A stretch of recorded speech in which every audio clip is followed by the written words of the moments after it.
పితామహ సుభాష్ పత్రిజీ గారికి అద్భుతనామాలు తెలుపుకుంటూ, నా పేరు అమ్మ, ఈ నిజాంపేటలో ఉంటున్నాను. వచ్చిన ధ్యాన మిత్రులందరికీ, ధ్యాన కుటుంబానికి నా వందనాలండి. ధ్యాన కుటుంబం అని ఎందుకన్నానంటే, మనం మాటలో చెప్తున్నాం ధ్యాన కుటుంబం అని, కానీ కుటుంబంలో ఎలా ఉంటున్నాం ఏంటనేది చిన్న క్వశ్చన్ అనుకుంటాం ప్రతి ఒక్కరికి కూడా. ధ్యాన మహాయాగంలో ఎంతో మంది వస్తున్నారు, కొత్త వాళ్ళని కూడా మేము తీసుకొస్తున్నాము. చాలా మంది సీరియస్, వాళ్ళని రిసీవ్ చేసుకోవడం కరెక్ట్ గా లేదు. ఇంట్లో ఎన్నో పనులు మానుకొని ఎంతో చక్కగా మేము ఇక్కడికి వస్తున్నాము. మాకు ఇక్కడ వసతులు సరిగ్గా లేవు, మాట్లాడే విధానం సరిగ్గా లేదు, కట్టుగా మాట్లాడుతున్నారు.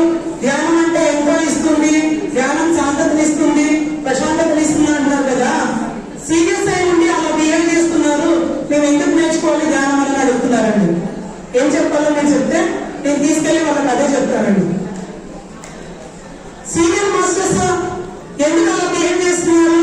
నేనే ఉండాలి స్టేజ్ మీద, నేనే మాట్లాడాలి, నేనే చేయాలి. నేను అనేది ఎక్కడుంది మన జ్ఞానంలో? నేను అనేది వదిలేసిన తర్వాత కదా మనం సీరియస్ అయ్యాము. సీరియస్ అయ్యేప్పుడు నేను అనేది వదలలేదు అనేది అర్థం. ఇంతమంది చక్కగా అందరం వస్తున్నాం, చేస్తున్నాము, నేనే స్టేజ్ మీద ఉండాలి, నేనే మాట్లాడాలి. ఇప్పుడు జరుగుతుంది.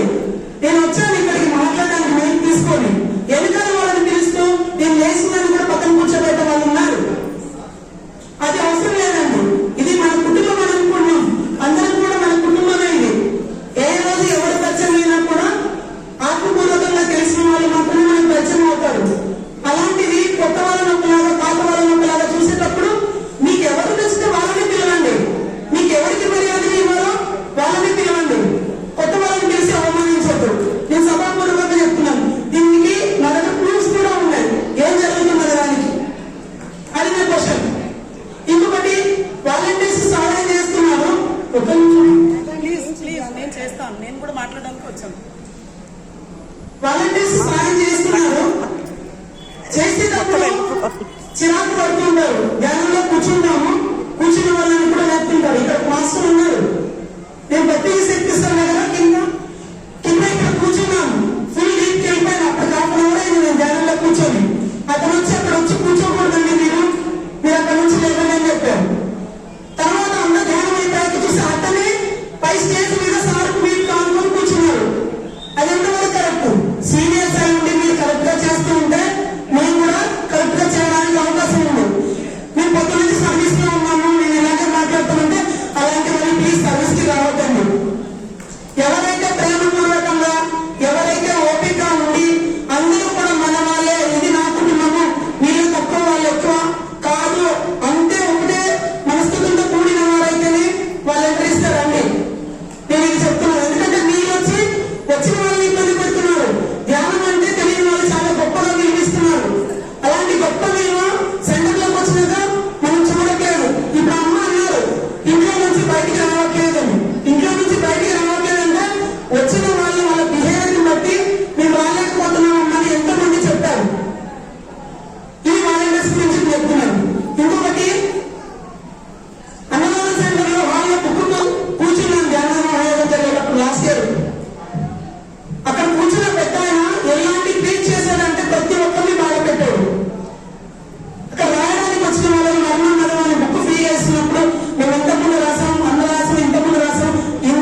ఇచ్చిన వాళ్ళు హ్యాపీగా వెళ్ళాలి.